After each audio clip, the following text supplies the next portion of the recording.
So ayan na po, nilagay po natin sa paso. At yes po, yan ay pang center table. Ito po ay yes, Japanese pala po. Japanese plants. Okay? So ayan na po. Lalagyan na lang natin ng pebbles. Hello guys, nandito po si Kate Extreme Vlogging. At yes po, nandito po tayo sa likod ng bahay. At for today po ay tayo po ay magtatanim ng mga halaman. Yes, maglilipat po ng mga halaman sa paso, panibagong mga lupa.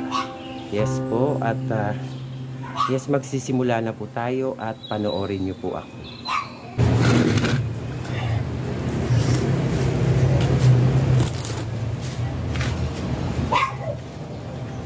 Ayan po, ito po ay yes, parang sibuyas.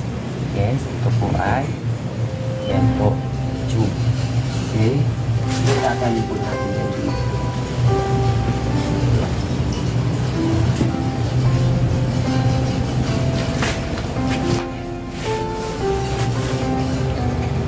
So, kailangan po natin gumamit ng kamay. Wala po sa pagtatanim. Wala po.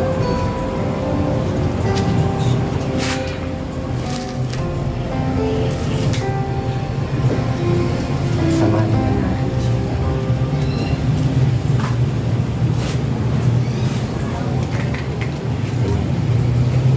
Kasi namumulaklak po ito ng puti. Okay, ang tawag po dito sa mulaklak ito ay parang ano siya. Yes, para po siyang daffodils. Malapit po sa family ng mga daffodils.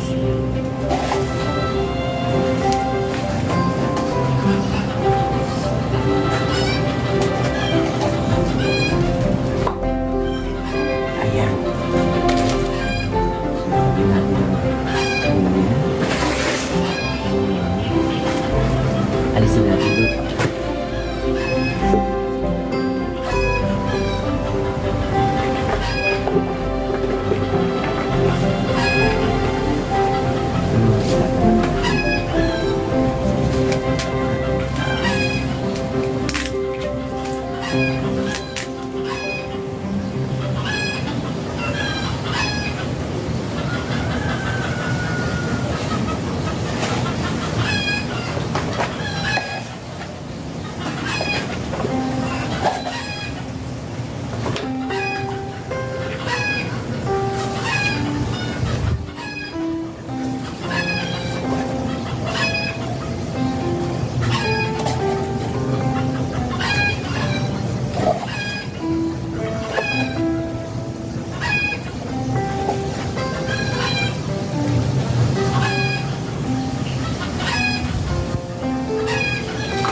Ito po ay Song of Jamaica.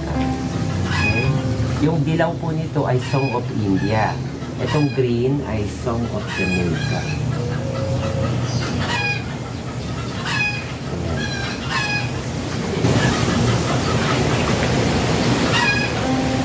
Okay.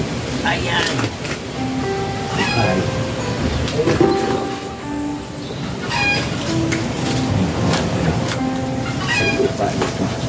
Tigas.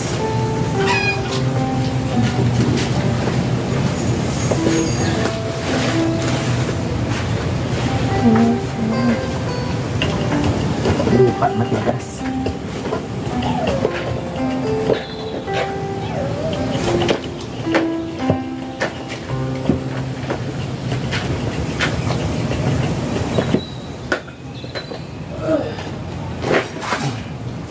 Ayan po, ito naman ay madalas mamulaklak. Ayan. Matigas.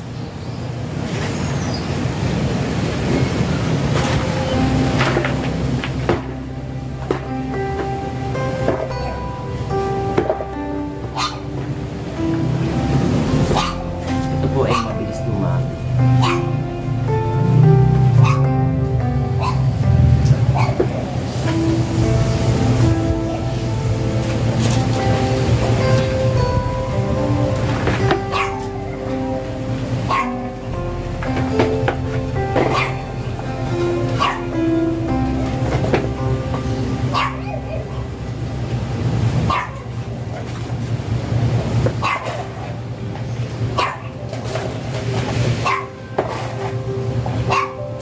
yung mga dahon po na mga tinanggal niyo sa halaman niyo, tapos lagay niyo ulit.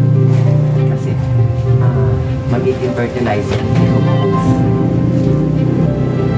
So dahil po sa init, ito, punas-punas din. Okay? Mainit eh.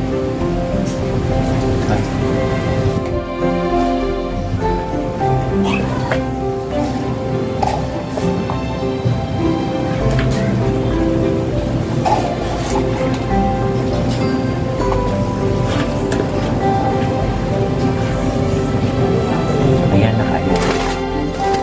Sa dalawa. Meron pa dito.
So ayan po at diretso po tayo sa ating pagtatanim at ayun nga po yung mga paso, pinaglalagyan ko ng mga lupang bago.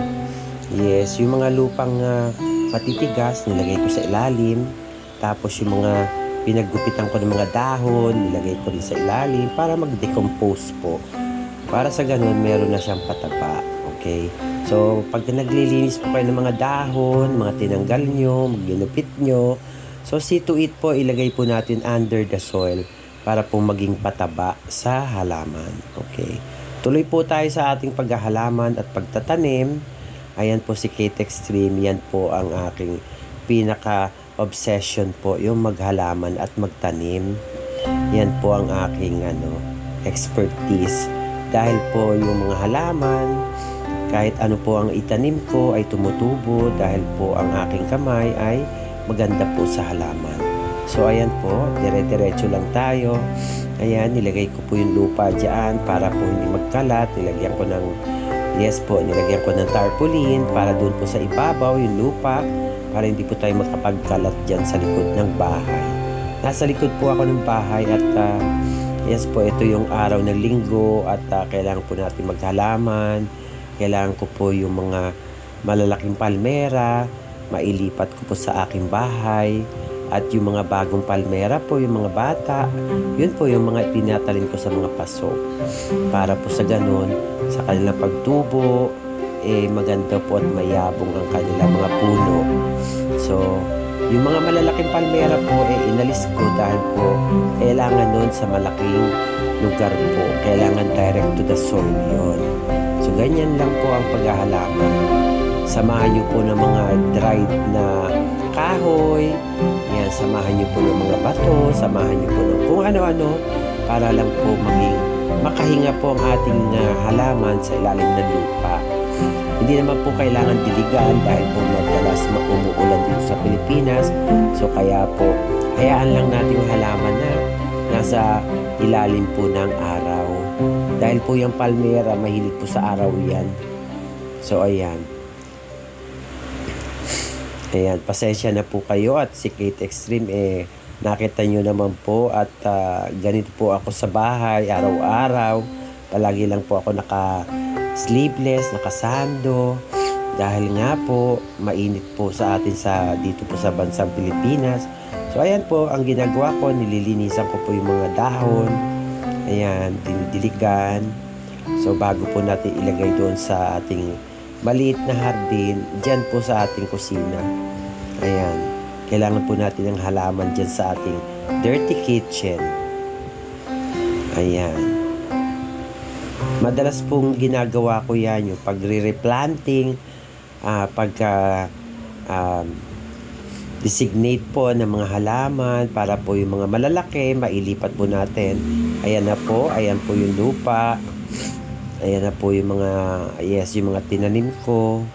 Mabilis po lumaki yan. So, kailangan lang po yung mga, hindi po natin yung mga tinadtad nating gulay, kangkong, whatsoever po, saging, balat ng saging, kahit ano po, ilagay nyo lang sa balde para po maging pataba. Okay? So, wala po tayong gagawin, hindi po tayo gagamit ng mga fertilizer na nabibili po sa ating mga tindahan. So, ang gagamitin po natin, natural fertilizer. Ayan po, ito po ay nasa likod po ako ng bahay namin. Ayan, so tanim-tanim po tayo.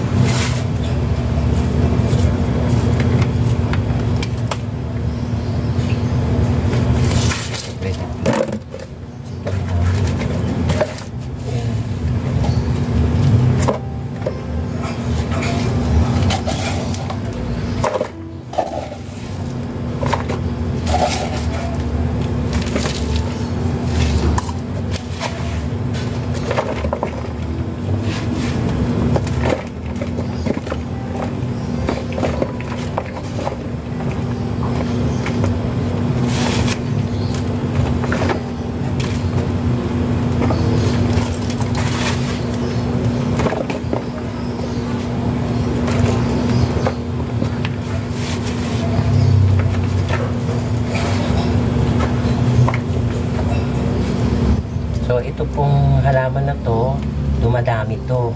So, ayan po, tatanim muna natin siya, no? Dumadami to eh. Ang bilis to dumami. Tanim natin siya dyan. Kailangan nasa malaking paso siya para kahit dumami siya, maluwag pa rin yung kanyang lupa. Okay. Ayan. So, ganito po ang buhay ko dito sa Pilipinas. Nagtatanim. So, after nyo po magtanim, no, lilinisan po natin yung mga paso. Okay? Ayan, sundan nyo ako, guys.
Ayan po, gagamit din tayo ng mga para po hindi tayo magtatapon ng mga plastic, no?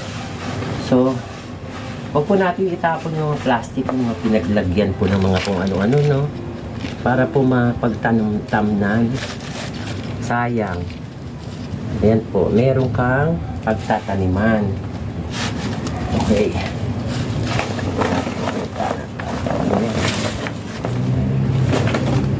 Natutulo pa. Buhang. Kakamayin nyo po kailangan. Kasi ang nag-aalaman, nagkakamay. Ayan. Okay. Tapos sasamahan nyo siya ng ibang lupa para hindi po mabigat sa kanya yung tubig. Ayan. Ayan. Okay. So, meron pong baby. Ito. Ilalagay natin yung baby niya. Dalawa yung baby. Ilagay natin. Tapos ito pong pinagputulan, pwede po niya ilagay. Tutubo pa yan. Ito. Diba? Pinutol nyo. Ayan. Kailangan nyo lang. Kuhain nyo. Ayan. So, itanim nyo po. Ayan.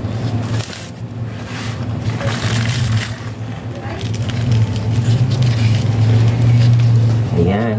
Okay pa. Ayan. Ayan na. Okay, naitanim na natin. Okay.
So, ayan na po yung mga bago kong pananim.